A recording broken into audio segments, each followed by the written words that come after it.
लिखो।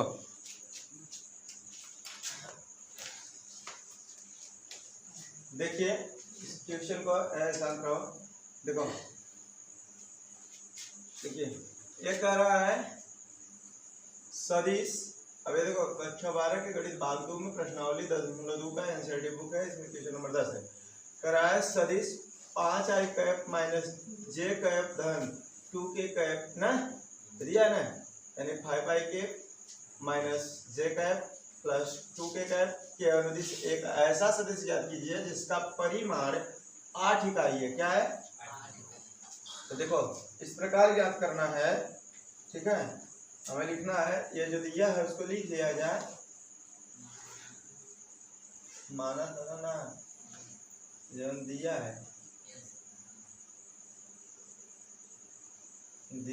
क्या vector A बराबर का दिया है 5i cap minus j cap धन 2k कैप, ठीक है।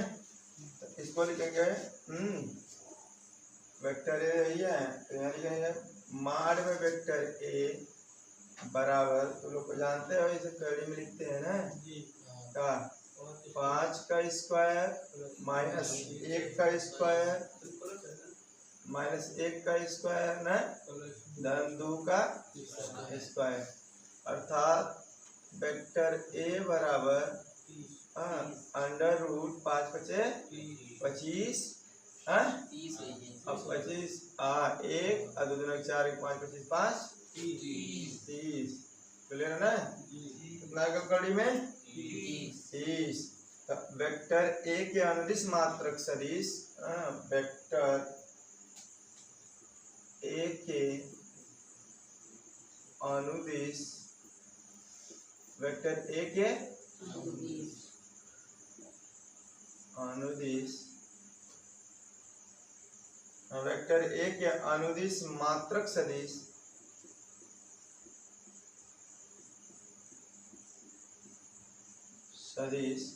फार्मूला जानत है तू लोग क्या होता है इसमें 8 मात्रक दिया है। कितना मात्रक दिया है? हाँ, तो वेक्टर ए के अनुदिश वाला में 8 गुणे वेक्टर ए बटा के माड में वेक्टर ए ना। तो इस सदिश के लिए लिखेंगे 8 गुणे वेक्टर ए का वैल्यू बताओ कब बना रहे 8 गुणे वेक्टर ए का value 5i cap minus j cap plus 2k, ठीक है, बटा के एक वैल्यू कड़ी में 30। हाँ ठीक है। तो अब एक लिखे के वही, तो अगर सीधा सीधा तो ऐसे लिखा वेक्टर ए बराबर 8 पंजे 40 कड़ी में 30 आई कैप, ठीक है, और माइनस 8 से लिखा 8 बटा के कड़ी में 30 जे कैप और प्लस 8 गुना के 16 कड़ी में 3 के कैप ना, कड़ी में 30 ना है 30 ना, ये होगा आंसर, ठीक है। हाँ ये होगा 10वां का आंसर ही, ठीक है। हाँ ठीक। अगर दर्शाई 11 वाला क्वेश्चन दिख रहा है कि नहीं तुमसे आ रहे? दर्शाइए कि सदिश 2i cap minus 3j cap plus 4k cap ना, और minus 4i cap 6j cap minus 8k cap संरेख है। क्या है? तो इसको लिख लीजिए यहाँ से,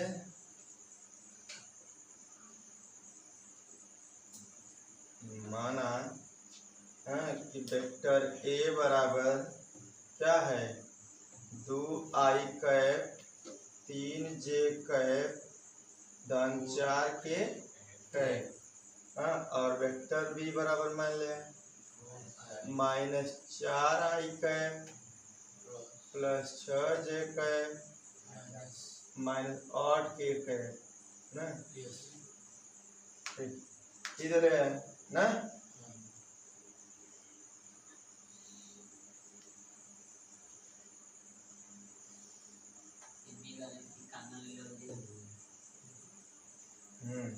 सही कह रहे तो जानकार है वे। वेक्टर बी बराबर कितना कॉमन ले -2 कॉमन ले जी तो का हो जी 2i कैप धन 3 -3j कैप प्लस 4 के कैप, ठीक है, अर्थात बची गल हाई वाला ना, ठीक है ना। अर्थात वेक्टर बी बराबर आएगा -2 वेक्टर ए, ना भाई एकरे बराबर ई आएगा। तो ई सरल होई कि ना, जब एकर वैल्यू एकरे बराबर तो लिख ले जी अतः वेक्टर ए और वेक्टर बी क्या है, संरेख है दोनों, ठीक है। अब 12 वाला क्वेश्चन दिखा था यहाँ 12 लिखल क्वेश्चन नंबर 12 सदिश आई कैप धन 2j कैप धन 3 के कैप दिक कोसाइन ज्ञात कीजिए। क्या ज्ञात कीजिए, दिक कोसाइन लिखा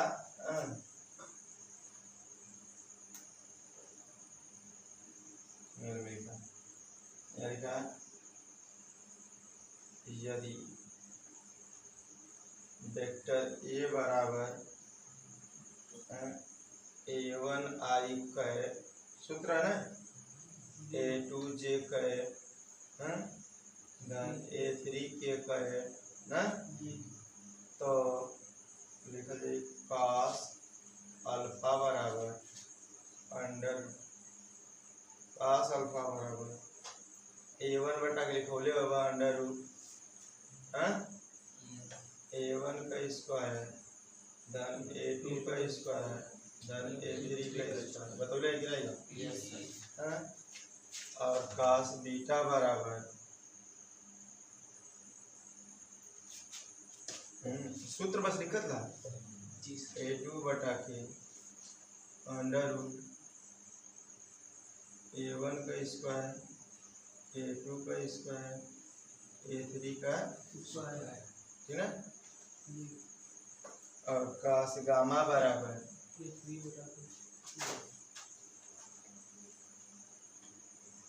cos गामा बराबर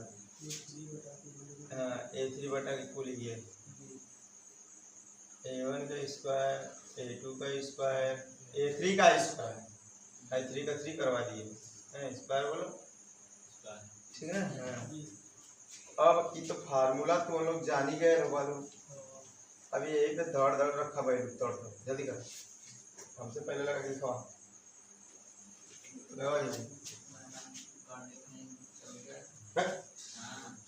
किसे बोल रहे हैं काबिल बोलो तो बता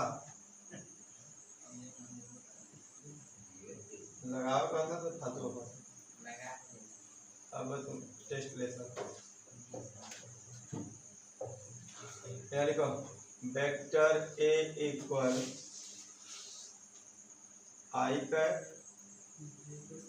2j cap 3k cap plus में ना तो a1 बराबर a1 equal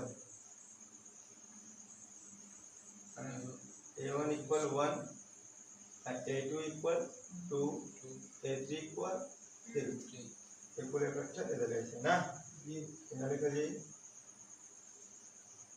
under root a1 का स्क्वायर a2 का स्क्वायर a3 का स्क्वायर बराबर का लिख दे यहाँ 1 का स्क्वायर 2 का स्क्वायर 3 का स्क्वायर इकट्ठा निकाल लेंगे कितना होता 1 4 9 14 और कितना होगा इकट्ठा निकाल लेने जाता। अब बस सूत्र पे रखा cos अल्फा बराबर सूत्र के अनुसार ना a1 का मान